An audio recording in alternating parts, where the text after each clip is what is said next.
Hello, everyone, and welcome back to the channel NPA Discovery, the place where we look beyond famous catchphrases, nostalgic television memories, and carefully constructed celebrity images to discover the complicated human beings behind them. Today, we are exploring the extraordinary, controversial, and deeply painful life of Hervé Villechaize. To millions of television viewers, he was Tattoo, the energetic assistant who looked toward the sky and announced the arrival of each new group of guests on Fantasy Island. Two simple words transformed him into a television icon. The plane. For many viewers, that line represents an innocent and entertaining period in television history. It brings back memories of colorful guest stars, impossible wishes, mysterious lessons, and the elegant world created by Ricardo Montalban's Mr. Rourke. But the man delivering that famous line lived a reality far removed from fantasy. Hervé spent much of his life dealing with physical pain associated with his medical condition. He experienced bullying, discrimination, unstable relationships, career frustration, financial difficulty, alcohol misuse, public scandal, and a gradual loss of independence as his health deteriorated.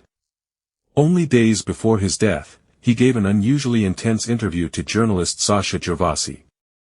At first, Gervasi believed he was completing a routine assignment about a former television celebrity whose most famous years were behind him. Later, after Hervé died and the journalist listened again to the hours of recorded conversation, he reached a haunting conclusion: Hervé had not simply been giving an interview. He had been trying to leave behind a final account of his life. The title of this video suggests that Hervé was the man behind The Plane, a performer whose fame concealed an enormous amount of suffering. I agree with that idea, but we must be careful not to reduce him to a tragic symbol. Hervé Villechaize was not merely a victim of his body. He was not merely a forgotten television actor. He was not merely an angry celebrity who lost his greatest role. And he should not be remembered only through the circumstances of his death. He was also a highly accomplished visual artist, a determined immigrant, an intelligent self-promoter, a charismatic performer, a man capable of sharp humor, and someone who fought fiercely against the way society attempted to define him. At times, that fight became destructive. He could be charming and offensive. He could be vulnerable and aggressive. He demanded dignity, yet accounts from colleagues suggest that he did not always treat others with dignity. He wanted the world to look beyond his size, but he also understood how to use the public's fascination with his appearance to build a career. His life was filled with contradictions. That is exactly why it deserves more than a superficial retelling. Before we begin, please take a moment to like this video, share it with someone who appreciates classic film and television history, and subscribe to the channel. Your support gives us the motivation to continue creating detailed documentaries about artists whose real lives were far more complex than their most famous roles. Now, let us return to Paris during the darkest years of the Second World War, to a city under occupation, a family facing fear and uncertainty, and the birth of a child whose body would make the world treat him as different before he had any opportunity to define himself. Hervé Villechaize was born in Paris in 1943. France was living under German occupation, and ordinary life had been reshaped by war. Food was scarce. Travel was dangerous. Fear existed beside routine. Families continued working, caring for children, and making plans even while history seemed to be collapsing around them. Hervé's father, André Villechaize, worked as a surgeon. His mother, Evelyn, came from a socially prominent background and reportedly contributed to emergency efforts as an ambulance driver. From the beginning, Hervé entered a family familiar with medicine, public responsibility, and the practical demands of crisis. Stories later circulated claiming that he had been adopted or possessed a different ethnic background than the one publicly known. The source emphasizes that there is no evidence supporting those stories. This is significant because speculation followed Hervé throughout his life. People looked at him and tried to create explanations. They examined his face, body, accent, and proportions as though his existence were a mystery requiring public investigation. Before audiences considered his talent, they often considered his difference. That experience began in childhood. At one low point, Hervé worked as an assistant to a rat catcher. The job seems almost unbelievable when placed beside the later image of Fantasy Island. But acting careers are filled with economic gaps. A performer may appear in a film and still struggle to pay rent months later. Visibility does not guarantee residual income, ownership, or continued employment. Hervé had artistic accomplishments and professional credits. He also needed food and shelter. The rat-catching job represented survival rather than identity. Still, work of this kind can be psychologically painful for someone who has already experienced creative recognition. The person remembers museum exhibitions, film sets, applause, and ambitious plans. Now he is performing unpleasant labor because the industry has no immediate use for him. Eventually, even this income proved insufficient. Hervé reportedly lived in his car. The man who would soon become recognizable around the world had no secure home. Then a James Bond film changed everything. In 1974, Hervé appeared in The Man with the Golden Gun. He played Nick Nack, the assistant to villain Francisco Scaramanga, portrayed by Christopher Lee. The James Bond franchise offered international visibility on a scale far beyond Hervé's earlier work. Suddenly, the struggling actor was part of one of cinema's most famous series. The role used his physical difference as an essential visual element. That created opportunity and reinforced limitation simultaneously. Nick Nack was memorable partly because audiences did not expect someone of Hervé's stature to occupy such a dangerous and confident role. Hervé brought humor, menace, and energy to the character. He was not merely background decoration. He became one of the film's most recognizable figures.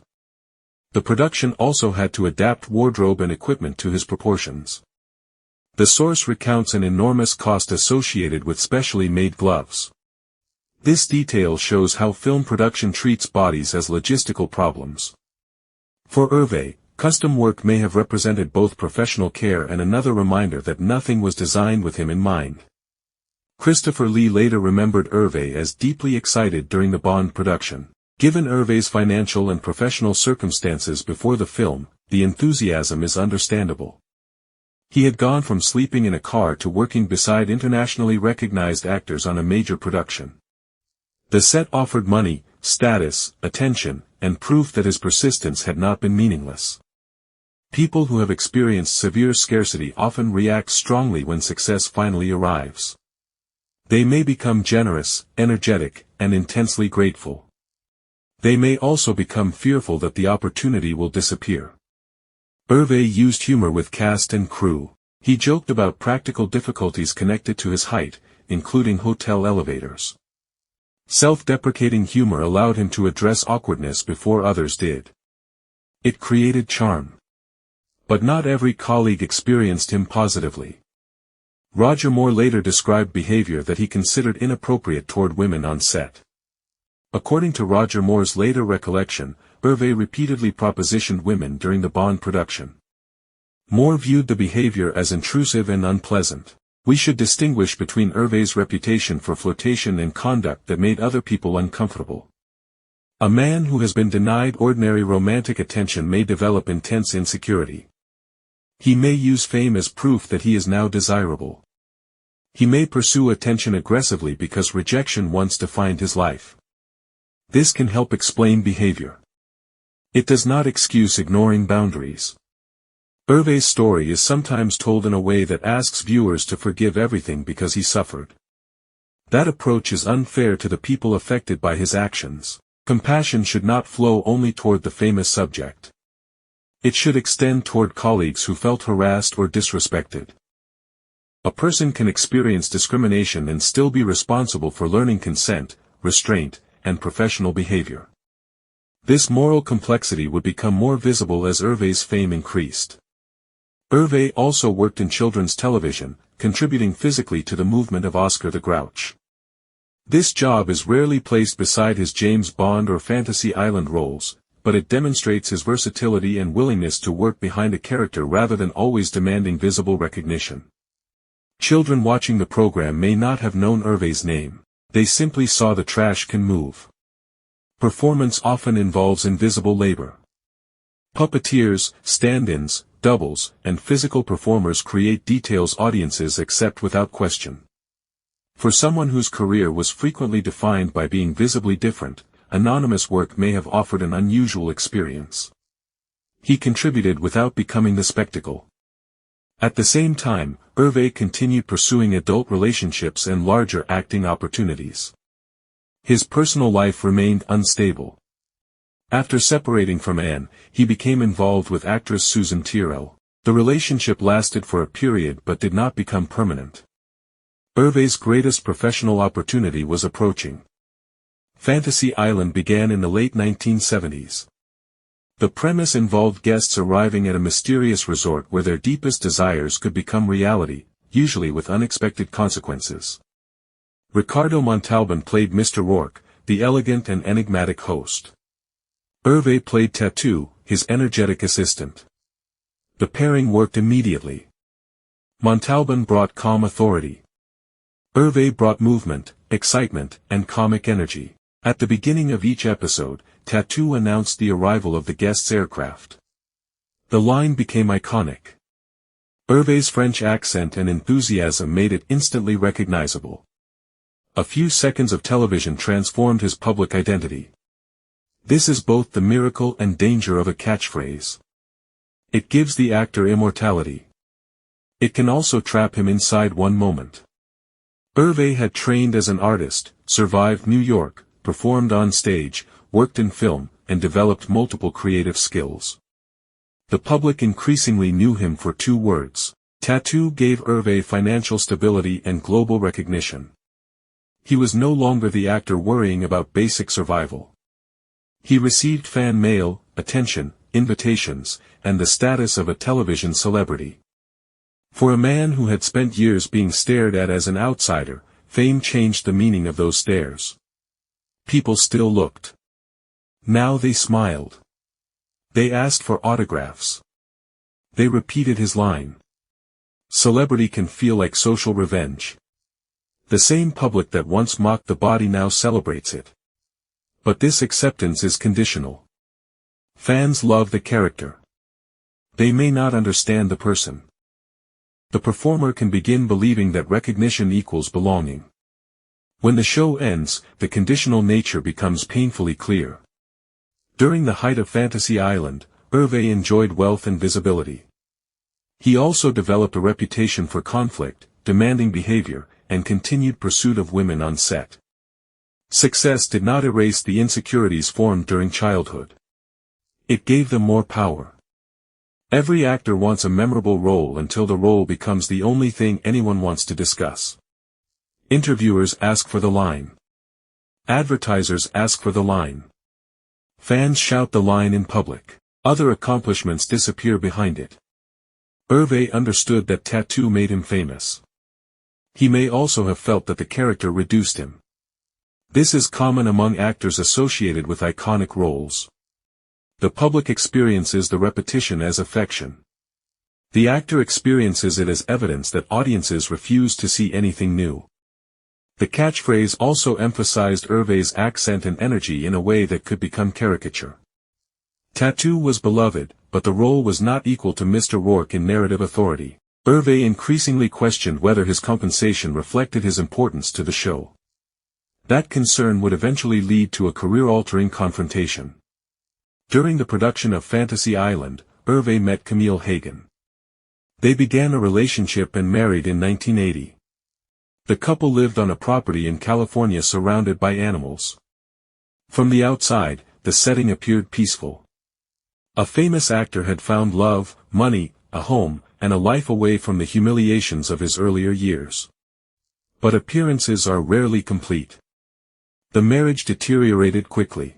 After little more than a year, Camille filed for divorce. The exact private reasons belong partly to the people involved, but the pattern was familiar. Hervé formed intense connections. Stability proved difficult. His celebrity may have increased temptation, ego, and conflict. His physical pain and insecurity may have affected mood and behavior. Again, explanation cannot become excuse. A person's suffering does not make partnership with him automatically sustainable. Herve remains connected permanently to tattoo. That legacy is not shameful. The character brought joy to viewers and became part of television history. The larger legacy includes visual art, immigration, resilience, representation, labor, and the difficult ethics of celebrity. His story asks whether fame can ever compensate for being misunderstood. The answer appears to be no. Fame increased the number of people who recognized Herve. It did not guarantee that they knew him. The final interview mattered because recognition had never become understanding. He wanted one person to sit long enough to hear the difference. Hervé Villechaize entered the world during war. Before he understood politics, medicine, art, or fame, his body had already become the subject of concern. His father searched for treatments. Specialists examined him. Other children mocked him. Strangers stared. The world introduced itself through the language of difference. You are not built like everyone else. You will not move through ordinary spaces in an ordinary way. You will have to explain yourself before anyone asks what you can create. Herve responded by creating. He drew. He painted. He studied art. He exhibited work at an age when most young people were still deciding what interested them. Then he crossed the Atlantic and entered New York with limited money, in complete English, and no guarantee that the city would treat him more kindly than Paris. He adapted. He painted. He modeled. He photographed. He performed. He accepted small roles. He survived economic humiliation. He worked beside a rat catcher. He lived in a car. Then he entered a James Bond film and became visible to the world. This transformation should inspire anyone who has been told that a difficult beginning determines the ending. Herve's beginning did not determine his ceiling. He became an international performer because he refused to accept the narrow possibilities other people imagined for him. But his life also warns us that success does not erase the wounds carried into success. The bullied child may become famous and still hear the laughter. The financially desperate actor may become wealthy and still fear losing everything. The person treated as undesirable may receive attention and still need constant proof that he is wanted. The performer denied respect may receive a major contract and still interpret every disagreement as another attempt to make him small. External achievement changes circumstances. Internal healing requires different work. Herve built a public identity powerful enough to enter millions of homes. Tattoo appeared joyful, energetic, and certain. He saw the plane. He announced the guests. He helped guide people toward fantasies that would teach them something about themselves. Behind the character stood a man whose own deepest wish may have been painfully simple. See me as complete, not as a medical problem, not as a curiosity, not as a joke, not as a sidekick, not as a catchphrase, as a complete adult with talent, desire, pride, flaws, anger, humor, sexuality, intelligence, and pain. The world never fully granted that wish, but Herve also made the wish more difficult by hurting people, damaging relationships, and allowing anger and alcohol to control parts of his behavior. This is where shallow sympathy must end, and genuine compassion must begin. Shallow sympathy says, he suffered, so nothing he did should be criticized. Genuine compassion says, he suffered enormously, and he remained responsible for how he treated others. Shallow condemnation says, he behaved badly, so his suffering does not matter. Genuine accountability says, his behavior had consequences, and his pain still deserved treatment. We do not need to choose between truth and compassion. Herve's life requires both. Consider the salary battle that ended his time on Fantasy Island. He believed his value was being underestimated. The show's decline after his departure suggests that he was not wrong about his importance. Yet being important does not guarantee that every demand will be accepted. A lifetime of discrimination may have transformed negotiation into emotional combat. Herve was not only asking for money, he was asking for recognition that the smaller man was not the smaller star. When the producers refused, the rejection touched more than his paycheck. It touched the oldest wound in his life. Once again, someone else had the power to decide how large he was allowed to become. But here is the difficult lesson: other people may underestimate us. We must not surrender our future entirely to the battle of proving them wrong. Sometimes dignity means fighting. Sometimes dignity means leaving strategically. Sometimes dignity means accepting that one employer's decision cannot determine our complete value. Herve's self-worth became too closely connected to professional recognition. When the show disappeared, part of his internal structure disappeared with it. This happens far beyond Hollywood. A person spends 30 years building a career. Retirement arrives. The title vanishes. The phone stops ringing. Colleagues move on. The person discovers that professional importance had become the primary evidence of personal worth. Or a parent builds an identity entirely around raising children. The children leave. The silence feels like erasure. It was not the complete meaning of his life. He was a man with dwarfism. He was also an artist who understood shape and proportion, a French immigrant who built a career in another language, a performer capable of turning two words into television history, a man whose humor helped him reclaim power, a difficult colleague, an unfaithful partner, a demanding employee, a patient in pain, a celebrity frightened of being forgotten, a human being who wanted his complexity preserved. This is how we should remember him. Not as a perfect victim, not as a cautionary joke, not as tattoo and nothing more, and not only as the man who died after giving one final interview. Remember the teenager whose paintings entered a Paris museum. Remember the immigrant learning English through television and then becoming part of television history. Remember the actor moving from a car to a Bond set. Remember the performer who proved that a supporting character could become essential to the identity of an entire series. Remember also the mistakes. Because removing his flaws does not restore dignity, it turns him into another fictional character. Dignity means allowing him to remain human. Herve spent his life in a world obsessed with size. The size of his body, the size of his role, the size of his salary, the size of his fame, the size of the audience still willing to listen. But size is a poor measure of human significance. A physically small actor altered the identity of one of television's most famous programs. A short catchphrase traveled across decades. A neglected interview became a film years later. A private testimony forced audiences to reconsider a person they believed they already understood. The lesson is not that pain automatically creates greatness. The lesson is that no one should be measured solely by the category society notices first. Your body is not your entire biography. Your disability is not your complete identity. Your most famous success is not the only proof that you mattered. Your worst behavior is not every part of you. Your career decline does not cancel the work you completed. And the moment the world stops applauding is not the moment your life loses value. For anyone who feels trapped inside the version of themselves other people recognize, Herve's life offers a challenge.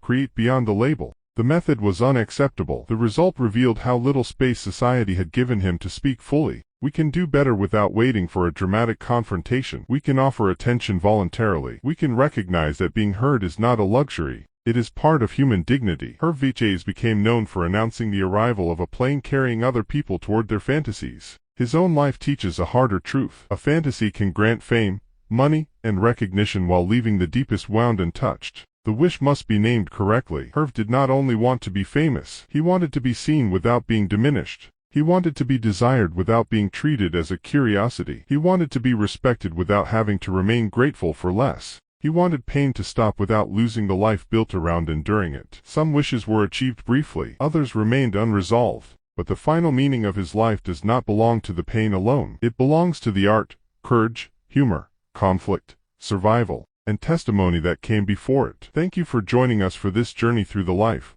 career, struggles, and lasting legacy of Hervé Villechaize. Let us know in the comments which part of his story affected you most: his early career as an artist, his rise through James Bond and Fantasy Island, the fight for recognition, or the final interview that changed how the world understood him. Please keep the discussion respectful. Chronic pain and suicide are serious subjects, and the people affected deserve compassion rather than sensationalism. Please like this video, share it with another classic television fan, and subscribe to the channel for more deeply human stories from behind the screen. And until next time, remember, do not allow the world to reduce you to the first difference it notices. Do not allow one role, one diagnosis, one failure, or one famous line to become the complete definition of your life. Fight for dignity, but do not let the fight destroy the relationships capable of sustaining you. Demand fair treatment, but do not measure your full worth by another person's willingness to recognize it. And when pain begins telling you that no future remains,